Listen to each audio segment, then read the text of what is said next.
Os governadores continuam em Brasília para acompanhar as negociações da reforma tributária. O presidente da Câmara, deputado Arthur Lira, quer votar a proposta até sexta-feira. Paulo Edson Fiori. Governadores de 8 estados afirmaram nesta terça-feira que há consenso em defesa da reforma tributária. Após reunião com o presidente da Câmara, Arthur Lira, e com o relator da proposta, Aguinaldo Ribeiro, o governador do Paraná, Ratinho Júnior, disse que existe o entendimento de que as mudanças são necessárias para modernizar o país. Do jeito que está, cria uma desigualdade muito grande em relação com os estados do Sul e Sudeste.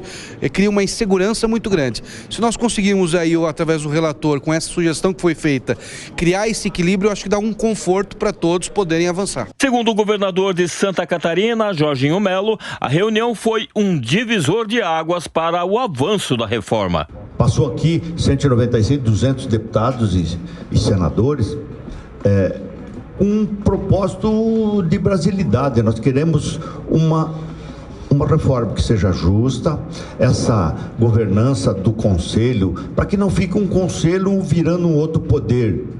É a preocupação dos estados, né? Então, ter uma participação equilibrada para que todos os estados, conforme o seu tamanho, conforme as suas necessidades, possam ser respeitados e ouvidos. O receio dos estados é perder receita e autonomia, mas o governador de São Paulo, Tarcísio de Freitas, prevê ganhos a longo prazo. O que falta de ajuste? Justamente o tamanho, o período de transição, o critério de distribuição, a métrica de distribuição dos recursos do Fundo de Desenvolvimento Regional e a governança do Conselho Federativo. Essa questão da governança do Conselho Federativo, eu diria que está diretamente relacionada à centralização ou não da arrecadação, porque se a governança é mais frouxa, é mais fluida, há necessidade de ter um maior controle da arrecadação por parte dos estados. A partir do momento que a governança também está mais ajustada, a gente pode até caminhar para uma arrecadação mais centralizada. E esses pontos estão sendo todos ajustados. Nós vamos fazer todo esforço para colaborar com com esse objetivo. Nós não podemos deixar a reforma tributária escorrer pelas mãos. Uma das maiores preocupações dos governadores é com a criação do Conselho Federativo, que será responsável pela divisão do imposto sobre bens e serviços, novo tributo que vai unificar ICMS e ISS. O relator da reforma tributária, deputado Aguinaldo Ribeiro, afirmou que esse ponto ainda é negociado com prefeitos e governadores. Aguinaldo Ribeiro garantiu ainda que os impostos sobre a cesta básica não vão aumentar. O presidente da Câmara dos Deputados, Arthur Lira, informou que continua ouvindo todos os setores da sociedade em busca de um consenso para votar a reforma tributária até a sexta-feira. Bom, mais um giro com os nossos comentaristas. Começo agora pelo Alan Gani, fazendo uma análise mais econômica dessa discussão. Claro, a gente tem toda a discussão política também, mas da forma como está, será mesmo que essa reforma tributária já ajuda? Porque tem aquela discussão, qualquer reforma já é melhor do que existe hoje. Você concorda com isso, Alan? Olha, Tiago, é claro que a reforma tributária, ela visa a uma simplificação tributária. Agora, o que me causa aí receio é justamente um aumento da carga tributária. Se a gente pegar, por exemplo, o setor de serviços, a carga tributária global, considerando folha de pagamento, é de 26%, comércio é 30%.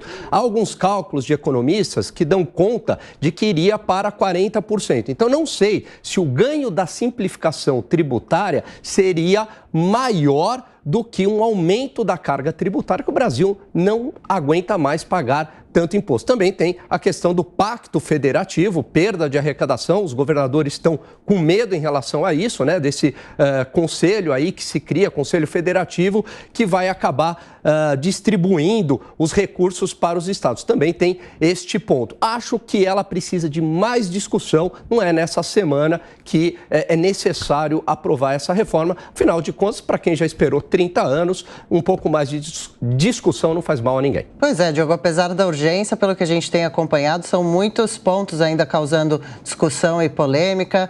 Para essa sexta-feira está muito em cima o prazo. Quais são os principais entraves que você vê na discussão?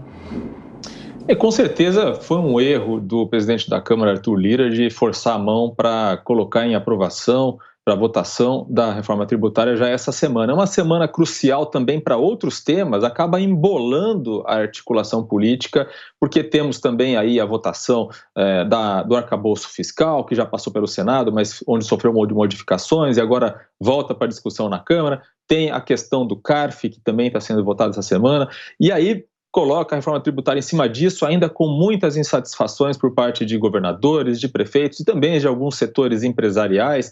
Isso acaba realmente dificultando. O ideal seria realmente deixar para o segundo semestre, para poder ajustar, né, fazer esse ajuste fino em alguns pontos, principalmente nessa questão do pacto federativo, que realmente existe essa preocupação de que haja uma centralização exagerada da questão dos tributos no governo federal. É possível encontrar, por exemplo, um meio termo, já que a proposta do governador Tarcísio de Freitas de uma Câmara de Compensação também tem dificuldades que podem surgir, inclusive de calote entre estados, porque um estado precisaria fazer a compensação para outro estado, já que ele faz a arrecadação dentro do seu estado. Enfim, existem pontos aí que precisam de ajuste fino e é importante ter uma discussão maior. E, Kobayashi, é claro que os governadores iam se pronunciar, como a gente vem agora acompanhando uma mobilização deles.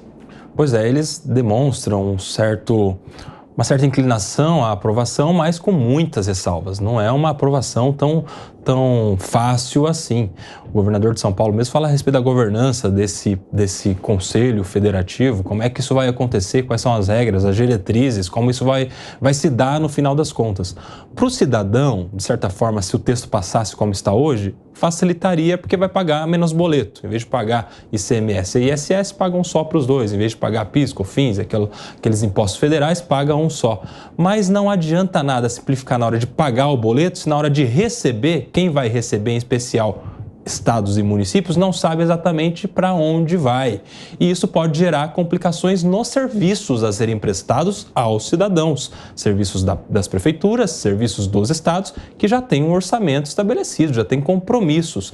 Vamos nos lembrar que nas prefeituras, principalmente, estão as creches, estão o ensino básico. Nos estados estão os ensinos fundamental e médio. Ou seja, não é qualquer coisa que a gente está tratando, são de serviços essenciais. A saúde, por exemplo, os hospitais municipais e estaduais que atendem a população.